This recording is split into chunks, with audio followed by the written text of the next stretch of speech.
Hi, I'm Samir Jain, an active allocator. A friend from India just asked me my views on the role of managed futures within portfolios.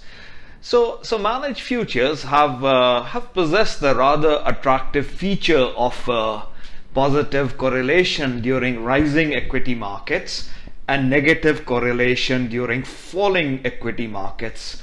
Of course, this varies with the time period that you're looking at, but in general, this seems to be their general characteristics. So these have offered investors positive benefits during periods of market declines. And of course, these benefits have been felt most when they are needed most, and they have served to reduce possible downside. So one way of looking at managed futures, to put it in another way, on average, the correlation to the equity markets has tended over time to be slightly negative. And when equity markets have been in decline, however, this relationship has decreased even further. And this offers additional diversification when it has been needed most. The question is why?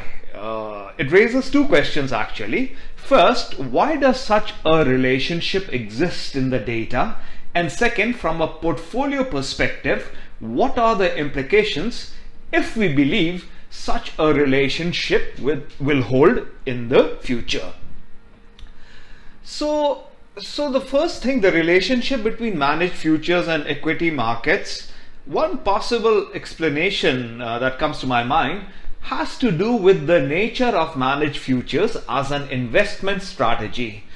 Because these managers are trend followers, they need the markets to move in order to generate returns.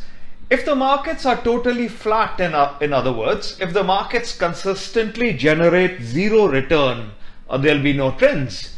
But if the markets are moving in a consistent manner, managed future managers can often capture value so long as those moves are not generated in a random manner. So it's important to know that managed futures strategy, which can go both long and short, does not depend on the direction of the move. Instead, as a general rule that I've seen, they tend to perform better given sustained moves in either direction. And with respect to equity markets, these have generated larger positive returns when there are larger moves in either direction of the underlying market. And the second question was from a portfolio perspective then. The question for investors such as us is what is better as a potential hedge against downside risk? Buying a straddle directly or investing in managed futures? I guess the answer to this depends on the trade-offs between risks and rewards. So managed future managers may generate a positive excessive return, and this can be compared to a straddle on the equity market, which requires us to pay an option premium. The difference is a straddle is a precise hedge. It has the exact property of increasing returns in both down and up markets, whereas managed futures is not a precise hedge. I think in general they will generate an average straddle-like payoff and a positive expected value in many cases of either down or up equity markets, so long as those markets are sustained.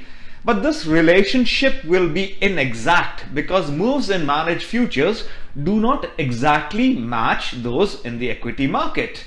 The choice of which, if either is better, will really depend on your specific objectives. And within the context of a broader portfolio, my thinking is they have the possibility to enhance returns due to their ability to access markets that are not traditionally available. They have the ability to easily take both long and short positions. They have the ability to reduce the overall level of portfolio volatility given their low correlation to other asset classes. And finally, and perhaps more important, Managed futures have provided a mechanism for reducing the downside risk of a portfolio because of the similarity of this style class, asset class, to holding a long straddle. It's equivalent to holding both long put and long call options. So this is one way of looking at managed futures. Thank you so much for listening in. Bye bye.